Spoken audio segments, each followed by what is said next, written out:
Hello दोस्तों, welcome back to my channel Nidhi साहब। और आज के इस वीडियो में हम बात करने वाले हैं ब्लड सीरीज का। ये हमारा सेकेंड पार्ट है। पिछले वीडियो में आपने आरबीसी से रिलेटेड वो सारे पॉइंट्स को जाने थे, जिसमें आरबीसी से जुड़ी समस्याएं थी, आरबीसी के क्या फायदे होते हैं, कहाँ निर्माण होता है और कैसे बनता है और कैसे खत्म होता है। तो आज के हम इस वीडियो में आरबीसी से आगे के पॉइंट्स को पढ़ेंगे। तो चलिए बिना देर किए हम अपने आगे के पॉइंट को शुरू करते हैं। तो ये रहा हमारा आज का टॉपिक, डब्ल्यूबीसी यानी कि व्हाइट ब्लड सेल्स। तो आज हम अपना टॉपिक यहीं से स्टार्ट करने वाले हैं। तो बिना देर के चलिए शुरू करते हैं। देरी क्या करना है। ओके, डब्ल्यूबीसी जिसे हम ल्यूकोसाइट भी कहा जाता है। ल्यूकोसाइट क्या पढ़ना है? ल्यूकोसाइट। और आगे दे रहा है, शरीर की इम्यून सिस्टम का महत्वपूर्ण हिस्सा होते हैं। ये बैक्टीरिया, वायरसेस, फंगी और हार्मफुल माइक्रो ऑर्गेनिज्म को से लड़कर शरीर को इन्फेक्शन से बचाते हैं। ओके, ये पॉइंट कह रहा है कि डब्ल्यूबीसी हमारे बॉडी का एक ऐसा ब्लड सेल होता है जो स्पेशली एक्टिव होता है बैक्टीरिया को मारने के लिए। वैसे बैक्टीरिया जो किसी तरीके से हमारे बॉडी के अंदर इंटर कर जाते हैं बाहरी सोर्सों से, या फिर कोई ऐसे बैक्टीरिया जो हमारे बॉडी के अंदर ही पनपते हैं और वो बैड बैक्टीरिया होते हैं। उन सब बैक्टीरिया से लड़ने के लिए ही डब्ल्यूबीसी जो है अपना काम करता है। ओके, नेक्स्ट स्लाइड में हम देखते हैं। ये हमारा कुछ ब्लड के टाइप है, यानी कि देखा जाए तो जो डब्ल्यूबीसी होता है उसके ब्लड टाइप होते हैं। ये कुछ ब्लड टाइप से दे रहे हैं। Neutrophil, first to respond to bacteria, virus, ठीक है। और ये हमारा एसिनोफिल से known for their role in the allergic symptom, ठीक है। फिर आगे दे रहा है ये basophils known for their role of asthma, ठीक है। ये जो ब्लड सेल्स के जो ये टाइप दिखाई दे रहे हैं, इनका काम है जो अलग अलग तरह के बैक्टीरिया होते हैं जो अलग अलग तरह की बीमारियों को फैलाते हैं, उन बैक्टीरिया को मारने के लिए ब्लड सेल्स जो है एक्टिव होते हैं। तो अब आते हैं अपने नेक्स्ट स्लाइड में। ये हमारा नेक्स्ट स्लाइड। ओके, यहाँ पर आते हैं वो जो आपने अभी थोड़ी देर पहले जो चित्र देखा उन सब का यहाँ पर नाम दिया हुआ है और उनके फंक्शन को दिए हुए हैं। पहला जो हमने देखा था न्यूट्रोफिल्स का काम क्या है? First line of defence, fight bacteria infection. इसका काम क्या है भाई? पहली सुरक्षा पंक्ति बैक्टीरिया से लड़ते हैं, यानी कि इसका काम क्या है? बैक्टीरिया से लड़ने का। ओके, दूसरा हमारा ब्लड सेल्स था लिम्फोसाइट। इसका काम क्या है भाई? तो produce antibodies to fight the viruses and bacteria. इसका काम है हमारे बॉडी में जो एंटीबॉडी। अब ये एंटीबॉडी क्या होता है हम बताते हैं। एंटीबॉडी का मतलब होता है कि बैक्टीरिया से लड़ने वाला जो बैक्टीरिया होता है, मतलब एक तरफ हम रख दें बैड बैक्टीरिया को और दूसरे तरफ गुड बैक्टीरिया, तो जो गुड बैक्टीरिया होता है वही होता है हमारा एंटीबॉडी। ओके, तीसरा हमारा ब्लड सेल्स है मोनोसाइट्स। इनका क्या काम भाई? Engulf and digest harmful pathogen. काम है क्या दे रहा है यहाँ पर? हानिकारक सूक्ष्म जीवों को निगल कर नष्ट करते हैं। इसका मतलब ये कि मैंने बताया ना कि कुछ बैक्टीरिया ऐसे होते हैं हमारे बॉडी में जो हमें नुकसान पहुंचाते हैं। कुछ बैक्टीरिया ऐसे होते हैं जो इनका काम ही हमारे बॉडी में खाने को डाइजेस्ट करना, हमारे बॉडी फंक्शन को रेगुलेट करना।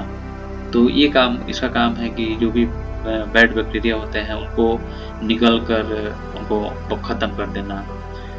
चौथा हमारा ब्लड सेल है help in allergic reaction and fight parasite. काम क्या बता रहा है भाई? कह रहा है कि एलर्जी और परजीवी से लड़ने के लिए। एलर्जी बड़ा कमाल का चीज होता है। जैसे किसी में होता है कि सर्दी जैसे एलर्जी हो जाता है, या फिर मैंने सुना है कि अगर कोई बैंगन खा ले तो उससे उसको एलर्जी हो जाता है। और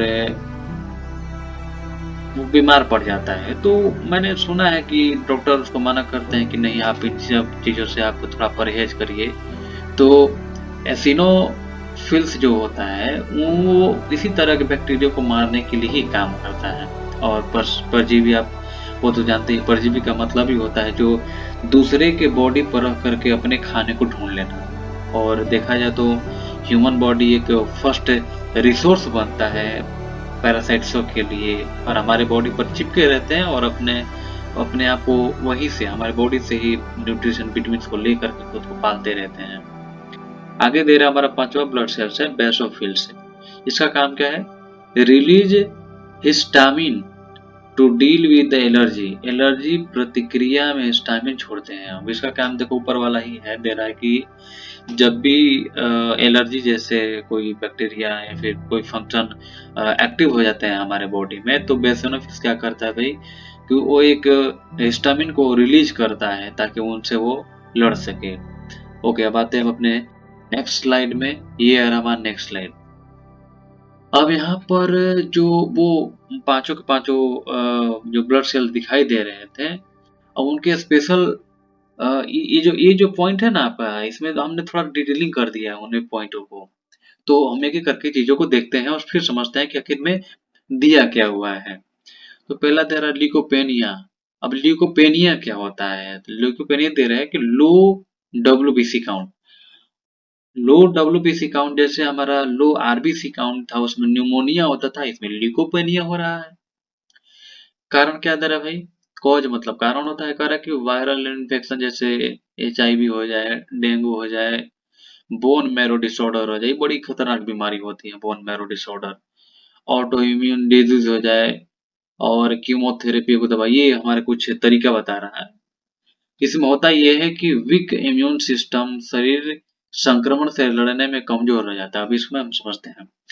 डब्ल्यूबीसी मेन पॉइंट ये कह रहा है कि डब्ल्यूबीसी अगर हमारे बॉडी में कम हो जाए तो जाहिर सी बात है कि हमारे बॉडी में जो बैक्टीरिया होते हैं उनकी मात्रा बढ़ जाएगी, वो एक्टिव हो जाएंगे और जल्दी ठीक नहीं हो पाएंगे। मतलब बीमारी वो जल्दी ठीक ही नहीं हो सकती है। ओके, नेक्स्ट हमारा पॉइंट दे रहा है leucocytes, leukocytosis, high WBC count. जैसे डब्ल्यूबीसी में, आरबीसी में था हाई आरबीसी काउंट, इसी तरह से हाई डब्ल्यूबीसी काउंट है। इन्फेक्शन हो जाएगा, इन्फ्लामेशन हो जाएगा, स्ट्रेस हो जाएंगे, ल्यूकोपेनिया हो जाएगा, ब्लड कैंसर हो जाएगा। अब इसमें भी समस्या है, यानी कि डब्ल्यूबीसी हमारे बॉडी का एक सबसे इम्पोर्टेंट पार्ट होता है ब्लड का ही, जो बैक्टीरिया से लड़ने का काम है भाई, चाहिए ही। क्योंकि इंसान कब तक ठीक रह सकता है, बीमार तो पड़ेगा ही पड़ेगा। तो कुछ तो चाहिए हमारे बॉडी के अंदर ना, जो उस बॉडी को सपोर्ट करे दवाई पिल्स खाने के बाद भी, ताकि हम लोग ठीक ठाक हेल्दी रह सकें। तो डब्ल्यूबीसी काउंट घट जाने में भी प्रॉब्लम है और डब्ल्यूबीसी काउंट बढ़ जाने में भी प्रॉब्लम है। इन्फेक्शन हो जाएगा, इन्फ्लामेशन हो जाएगा, स्ट्रेस हो जाएगा, ल्यूकोपेमिया हो जाएगा, या फिर जिसे ब्लड कैंसर भी कहते हैं। कह रहा है कि over active immune respond, blood thickening, कह रहा है कि ज्यादा प्रतिरक्षा प्रक्रिया हो जाएगा, खून गाढ़ा हो जाएगा। ये कॉमन बीमारी नहीं है, ये बस रेयर बीमारी है जो बहुत कम लोगों में होता है, लेकिन जब होता है तो बहुत भयंकर होता है। अगला दे रहा है न्यूट्रोपेनिया, जो कि लो न्यूट्रोफिल काउंट। अब इसका क्या मतलब है? Cancer treatment, severe infection, vitamin deficiencies, increase risk of bacterial infection, bacterial संक्रमण का ज्यादा खतरा। बैक्टीरियल संक्रमण का मतलब होता है कि अगर कोई बैक्टीरिया किसी बॉडी थ्रू हो, कोई भी पार्ट के जरिए अगर हमारे बॉडी के अंदर इंटर चला भी जाता है, तो जैसे वो काम करता है ना डब्ल्यूबीसी, तो इनमें जब भी कोई चेंजेस होता है तो उससे हमारे बॉडी में एक बहुत बड़ा बदलाव आता है बैक्टीरियाओं की वजह से। और कहीं अगर हमारे बॉडी में कोई कट्टा हो, इन्फेक्शन हो या फिर कोई बीमारी हो, तो ये इतने ज्यादा एक्टिव हो जाते हैं ना कि उसको और ज्यादा कमजोर बनाए रखते हैं और उस हिस्से को और खराब बना देते हैं। मतलब ये सीधी सीधी भाषा में कहूँ तो उसको ठीक होने ही नहीं देते हैं। अगला दे रहा है हमारा लिम्फोसाइटोसिस, हाई लिम्फोसाइट काउंट। अब इसका क्या मतलब है? Chronic infection, leukaemia, auto immune disorder, हमारे बॉडी पे क्या इफेक्ट पड़ता है भाई? Over active immune risk system, risk of lymphoma, बहुत ज्यादा प्रतिरक्षा प्रतिक्रिया, लिम्फोमा का खतरा। ये ऐसे ऐसे बीमारी हैं जो सुनने में ही थोड़ा अजीब लग रहा है। सोचिए अगर हो जाए तो कितना ज्यादा दिक्कत होगा। ओके, अगला दे रहा है हमारा lymphocytopenia, low lymphocyte count, HIV, malnutrition, corticosteroid use. अब इसका क्या इफेक्ट पड़ता है भाई? Weak defence against the viral infection, viral संक्रमण से लड़ने की क्षमता कमजोर हो जाएगी। अब यहाँ पर वायरल दे रहा है, इसका मतलब मैं समझाता हूँ। फिलहाल हमारे 2018 और 19 में जो हमारे यहाँ ये कोरोना वायरस आया और जो 2021 तक चला, जिसको कहा जाता है वायरल इन्फेक्शन। इन तरह की चीजों को लड़ने के लिए किसकी मदद चाहिए हमें? लिम्फोसाइटोपेनिया की चाहिए। पर ये हमारे बॉडी में अगर काउंट का कम हो जाएगा तो इन तरह की बीमारियों से लड़ने के लिए हमारा जो बॉडी जो है कमजोर हो जाएगा, और उससे अलावा भी हमारे अंदर बॉडी के अंदर जो न्यूट्रिशन विटामिन है उनका कोई इफेक्ट हमारे बॉडी पर नहीं रह जाएगा। ओके, अब आते हैं हम अपने नेक्स्ट स्लाइड पर। ओके, ये हमारा नेक्स्ट स्लाइड है और इस स्लाइड में हम पढ़ने वाले हैं प्लेटलेट्स के बारे में। हाँ, ये बहुत इंपॉर्टेंट पॉइंट है, मेरा ये सबसे खास पॉइंट होता है। और ये देखते हैं आगे। प्लेटलेट्स छोटे अनियमित आकार, इरेगुलर शेप जिसको कहते हैं, वैसे ब्लड वाली ब्लड सेल होते हैं जो ब्लड क्लॉटिंग, खून जमाने में मदद करती हैं। ये तब काम होता है जब कहीं ब्लेड से या फिर कहीं दीवार में टकरा करके या फिर किसी वजह से हमारा बॉडी अगर कट जाता है ना, तो कुछ क्षण के बाद ही वहां पर हमारा जो बॉडी स्किन जो है वहां पर ऑटोमेटिकली ब्लड जो है फ्लोइंग बंद हो जाता है। तो जब बंद होता है ना, तो ये सबसे मेन जो पॉइंट होता है यही होता है, ये प्लेटलेट्स, इसका ही काम है उस बॉडी को जो फ्लोइंग हो रहा है ब्लड का, तो यही जो है उस चीज को, उस हिस्से को ब्लॉक कर देता है और ब्लड को फ्लोइंग से रोक देता है। देखिए ये जो फिगर है ना, ये देखिए ध्यान से, यहाँ से जब प्लेटलेट्स क्या कर रहे हैं, उस हिस्से में अपना कब्जा जमा रहे हैं। देखो ये, इसको देखो, ये ये क्या कर रहे हैं कि जो अंदर से, ये बॉडी के इंटरनल पार्ट है, बाहर से नहीं, अंदर का पार्ट का है। वहां से जाकर के अंदर से ही इस चीज को कवर किया जा रहा है। प्लेटलेट्स जो है इसको कवर कर रहे हैं ताकि ब्लड जो फ्लो हो रहा होगा ना, उसको हम लोग स्टॉप कर सकें। नेक्स्ट स्लाइड है। ओके, इसमें तेरा नॉर्मल प्लेटलेट्स काउंट। अब इसका क्या मतलब है? नंबर वन कह रहा है कि 1.5 लाख से 4.5 लाख पर microlitre of blood is considered a normal range. समझ रहे हैं? मतलब कि एक ह्यूमन बॉडी में जो व्हाइट ब्लड सेल्स होते हैं उसका काउंट क्या है? 1.5 लाख से 4.5 लाख के बीच में होने चाहिए। दूसरा पॉइंट दे रहा है, अगर प्लेटलेट्स काउंट 1.5 लाख से कम हो जाए तो थ्रोम्बोसाइटोपेनिया, थ्रोम्बोसाइटोपेनिया हो जाएगा। अगर प्लेटलेट्स काउंट 4.5 लाख से ज्यादा हो जाए तो थ्रोम्बोसाइटोसिस हो जाएगा।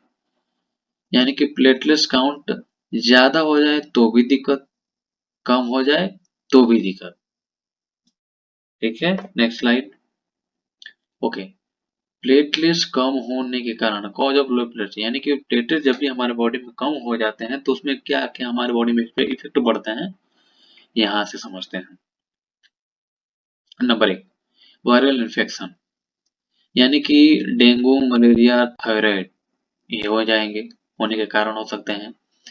दूसरा, साइड इफेक्ट ऑफ मेडिसिन, दवाइयों का साइड इफेक्ट, यानी कि कीमोथेरेपी, एंटीबायोटिक, मतलब कम हो जाएंगे तो ये सब जो है इन्फेक्शन हमारे बॉडी में स्टार्ट होने जाने वाला है। तीसरा पॉइंट दे रहा है ऑटो इम्यून डिजीज, यानी कि लूपस, रूमेटॉइड आर्थराइटिस, ये सब बीमारी है। चौथा पॉइंट है डिजर डिजीज, यानी कि लीवर की बीमारी हो जाए, alcohol consumption, reduce platelets production. ठीक है, पांचवा पॉइंट दे रहा है bone marrow disorder, bone marrow की समस्याएं हो जाएगी, लिकोमिया हो जाएगा, एप्लास्टिक एनीमिया। ओके, सिम्टम्स क्या है हमारे, मतलब कैसे पता चलेगा कि हमारे बॉडी में प्लेटलेट्स की जो है कमी हो गई है? तो पहला कारण दे रहा है बार बार नाक या मसूड़ों से खून आने का, जो कि ज्यादातर प्रॉब्लम देखने को मिलता है। दूसरा पॉइंट दे रहा है शरीर पर नीले या लाल धब्बे, यानी कि ब्रशिंग, यानी कि कभी अचानक से खुजली होने लगे तो इसका मतलब ये कि प्लेटलेट्स जो है हमारे बॉडी में काउंट जो है धीरे धीरे कम होने लगा है। तीसरा पॉइंट, घाव भरने में ज्यादा समय, किसी किसी को होती है कोई बीमारी, उसको बीमारी हो जाएगी ना तो उसको ठीक होने में एक लंबा प्रोसेस लग जाता है। तो इसका मतलब ये कि हमारे बॉडी में जो प्लेटलेट्स जो है कम होने लगा है। ओके। दूसरा पॉइंट है हमारा प्लेटलेट्स ज्यादा होने के कारण, यानी कि अब हम पढ़ेंगे कि थ्रोम्बोसाइटिस यानी कि ब्लड प्लेटलेट्स जब हमारे बॉडी में जब काउंट जरूरत से ज्यादा हो जाएगा तो उसमें क्या समस्याएं होंगी। पहला नंबर दे रहा है क्रोनिक इन्फ्लेमेशन, यानी कोई पुराना संक्रमण होगा या ना बीमारी होगी तो वो स्टार्ट हो जाएगा। दूसरा, आयरन डिफिशियंसी, यानी कि हमारे बॉडी में जो है आयरन की कमी होने लगेगी। तीसरा पॉइंट है बोन मैरो डिसऑर्डर, यानी कि बोन मैरो यानी कि जो हमारे बोन में जो हट जहां पर ब्लड बनता है ना वहां समस्या क्रिएट होने लगेगा, ब्लड बनेगा ही नहीं, बनेगा भी तो खराब बनेगा। चौथा पॉइंट है हमारा कैंसर और सर्जरी, कैंसर होने का दिक्कत है अभी सर्जरी में जो सर्जरी अगर कहीं करवाए अगर हो पहले से अगर किसी का करवाया हुआ हो तो इन्फेक्टेड होने लगेगा। ओके। सिम्टम्स क्या हैं अगर प्लेटलेट्स ज्यादा हो जाए तो, बेवजह सिर दर्द होने लगेंगे और डिजलिंग होने चक्कर आने लगेंगे बेवजह, खून में थक्के बनने लगेंगे। ओके। इलाज क्या है, ब्लड थिकनिंग मेडिसिन यानी कि खून को पतला करने की दवाइयाँ खा सकते हैं या फिर अपने लाइफ स्टाइल जो जीने के जो तरीके हैं उसमें हम बदलाव कर सकते हैं। तो आज के वीडियो में बस इतना ही और मिलते हैं अगले वीडियो में अगले पार्ट को लेकर के। तब तक के लिए बहुत बहुत शुक्रिया, जुड़े रहें हमारे साथ। Thank you.